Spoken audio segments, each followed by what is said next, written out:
हाँ, तो इस स्पीकिंग स्किल भी हमें इम्प्रूव करनी है, तो मन में आता है। और पता है सबसे अच्छा मन में कब आता है? जब हम सो के उठते हैं ध्यान करते हैं, हमारे माइंड ना उस वक्त प्रोडक्टिव अच्छी सोच रहा होता है जी। अगर ये भी ध्यान करें, दूसरी बात भी बहुत ज़रूरी है, अगर हम जब सुबह को उठ रहे हैं और हमारा स्ट्रेस है, कुछ उलझन है, कुछ अजीब सी फीलिंग है, तो यानी कि कुछ कमी रह रही है, हमें उसको इम्प्रूव करना है। हमारी डेली रूटीन में कमी रह रही है, हमारे इमोशनल बिहेवियर में कमी रह रही है, कुछ ऐसा है। अगर सुबह में ये ध्यान करो कि हम फ्रेश उठ रहे हैं, अच्छा सोच रहे हैं, अच्छी कुछ इम्प्रूव करने के बारे में, कुछ अच्छे मतलब जैसे फ्यूचर को अच्छा करने के बारे में सोच रहे हैं, तो वो अच्छी बात है। मतलब क्रिएटिविटी आती है, आइडियाज़ आते हैं न, कुछ इम्प्रूव करने के लिए आता है, तो वो अच्छी बात है। फिर उसको हमें लिखना है। आइडियाज़ भी आते हैं सुबह ही सुबह, तो हम सुबह में उठ के थोड़ा सा किचन में पानी वानी, फिर वुज़ू, फिर नमाज, ये वाले काम करते हैं। तो ये अच्छे अच्छे काम इसमें सुबह में रखे गए हैं, है ना। फ्रेश हुए, नमाज़ पढ़ी, फिर थोड़ा टाइम अपने आप को दीजिए। अब जबकि हम मदर्स हैं, है ना, हमारे बच्चे स्कूल जाते हैं, तो उनको पूरा मतलब भेजने के बाद हमें अपने आप को टाइम देना है। उसमें सोच जो आ रही है या इतनी देर में बीच में जो सोचा है, हमें उसको फिर लिखना है। ठीक है, ओके। मैं तो सारा काम ही करती रहती हूँ। हाँ, अल्लाह के शुक्र से सही है। मैं उठते ही मेरी मतलब रूटीन होती है। पहले टाइम नहीं मिलता था ना, अब मैं उठते ही मैंने जितनी देर में मैं नाश्ता तैयार करती हूँ या कमरा साफ करती हूँ या बेड सब चीज़ें रखती हूँ ना, उतनी देर में भी एक अपने माइंड में लिस्ट बना लेती हूँ। मुझे इस चीज़ को कॉल करनी है, इस चीज़ को ये मैसेज भेजना है, और आज ये काम करना है, इससे ये वाली बात करनी है। मेरे पास वो एक फ्री टाइम होता है। लेकिन पहले क्या करती थी, मैं नहीं करती थी। लेकिन उन्होंने मुझे समझाया कि इस तरह से सुबह में ना कर लो, क्योंकि हमारे पास काम इतने होते हैं जिसमें हम इतने उलझे हुए हैं कि हम निकलना ही नहीं चाहते। सही बात है, मैं भी नहीं निकलना चाहती थी। मैं कहती नहीं, मैं कर लूँगी, अपने आप को ही दिलासा देने वाली बात ना। फिर आशीष सर आते थे, ये लोग आते थे, ये हमें यही बताते थे कि ये सब मुझे अपने लिए करना है। तो अब मैंने अपना एक टाइम सेट कर लिया। अब जैसे मेरा बेटा है, छुट्टियों पर है, तो फ़ोन नहीं देता, तो मुझे उतना टाइम तक भी 10 मिनट 15 मिनट मुझे फ़ोन लेना है। मैं कहती हूँ हाथ मुझे थोड़ा सा काम करना है ना अपना, मुझे फ़ोन दे दो, फिर लेना।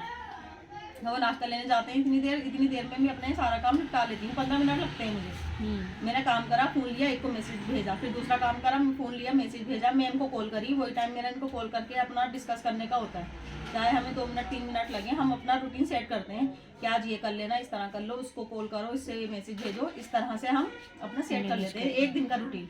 ये इतना टाइम मतलब बहुत कम टाइम है, लेकिन उसमें भी हम अपना मैनेज करना स्टार्ट कर दिया हमने। हम ऐसा कर लेते हैं। 3-4 मेरे पास रेगुलर ऐसी हैं जो मेरी डाउनलाइन में, मैं उनको कॉल ज़रूर करती हूँ मैम के बाद कि आज देखो इस तरह से कर लेते हैं, यहाँ चलते हैं, या यहाँ नहीं जा सकते तो फ़ोन पे कॉल करते हैं, और ये चीज़ लेने से ये होगा तो ये ले लो।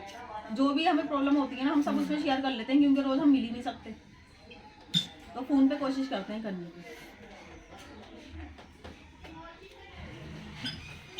तो कल एक बहुत इम्पोर्टेंट बात हुई थी, है ना। लोग करना चाहते हैं, जुड़े हुए भी होते हैं पहले से, थोड़ा सा झिझक भी आ जाती है उनमें, है ना। ये बात फेमस हो गई है इस इंडस्ट्री में कि जिसने करना स्टार्ट किया, उसने जब दूसरों से बताना स्टार्ट किया, तो उसके बताने में हम सब कह रहे हैं ना कि जब आओ तो अपने सीनियर से कहलवाओ, हमारा प्लान सीनियर देगा। क्यों देता है सीनियर? में भी कोई नया आकर 2-3 दिन में ही प्लान सीख सकता है, फिर भी सीनियर से क्यों दिलवाते हैं? सबसे इम्पोर्टेंट एक बात है उसमें छुपी हुई, क्यों दिलवाते हैं? क्योंकि हमसे ज़्यादा सीनियर्स को एक्सपीरियंस होता है। एक्सपीरियंस, ऑब्जेक्शन हैंडलिंग, उन्होंने कितने क्वेश्चन किए थे कल, उसके एक राइट आंसर सीनियर दे सकते हैं जी। वही क्वेश्चन के और अच्छे आंसर मेरे सीनियर दे सकते थे, बिल्कुल, और उन्हीं क्वेश्चंस के और बहुत ज़्यादा अच्छे और ज़्यादा सीनियर दे सकते थे। वही एक्सपीरियंस बेस्ड हो गया ना। हाँ, इसलिए जूनियर को नहीं देना। जैसे हमारे बड़े कहते थे ना कि घर का आधा काम अगर करने से आएगा तो आधा देखने से सीखने से आएगा, तो वही बात सही बात है लाइफ में अप्लाई यहाँ भी। जैसे प्लान देने का सबसे बड़ा पर्पस, कोई सामने जब आ रहा है और उसके माइंड में निगेटिव क्वेश्चंस हैं, तो उनको बिल्कुल अच्छा आंसर, मतलब कि फिर क्या होगा, जो न्यू आया है ना, उसको भी उन आंसर के पता चलते जा रहे हैं, क्वेश्चंस के आंसर जी उसके माइंड में आते जा रहे हैं। ठीक है, तो ये वाली चीज़ है कि इसलिए सीनियर को उससे प्लान प्लान दिलवाना दिलवाना है। चाहिए। कुछ दिन में आप उन सारे क्वेश्चंस जो जो लोग करते हैं, क्या क्या किया, बहुत थोड़ा सा सारे थे। थोड़ा सा हम याद कर करके बताते। उन्होंने ये किया कि ये सारी आई थी और सब flop कोई हो नहीं गई। चली, है ना। तो हमने क्या कहा, हमारे जो आसपास लोग हैं वो लोग हैं, हाँ, जिन्होंने किया और वो नहीं कर पाए। तो हम क्या सुन रहे हैं, उन्हीं से सुन रहे हैं, है ना। जैसे कि मैंने एग्जाम्पल दिया था कि मेडिकल की प्रिपरेशन तो बहुत सारे करते हैं, ठीक है। हाँ। जो लोग स्टडी, जिन लोगों का सिलेक्शन हुआ, उन्होंने 5-6 साल स्टडी की और फिर स्टडी करने के बाद वो 5 साल प्रैक्टिस के बाद किसी डॉक्टर के पास हम जाना शुरू करते हैं। तो हम ट्रीटमेंट उनसे तो नहीं पूछते जो लोगों ने एग्ज़ाम दिए थे और वो सिलेक्ट भी नहीं हुए और वो कुछ भी कर रहे हैं लाइफ में, उनसे तो ट्रीटमेंट नहीं लेने चाह रहे ना। पर हम यहाँ डायरेक्ट सेलिंग इंडस्ट्री में किसकी मान लेते हैं, जो लोग सक्सेसफुल नहीं हुए। आज हमारे पास सोशल मतलब पूरा मीडिया है, हम जाके उस पर सर्च कर सकते हैं कि कौन ऐसे इंडियन डायरेक्ट सेलिंग में कौन लोग सक्सेसफुल हुए हैं। फिर उनके 2-3 वीडियो सुन के तो देखो, मीन्स पता कुछ सर्च करके तो देखो इनकी मंथली इनकम कितनी है, ये कितने साल से क्या कर रहे हैं।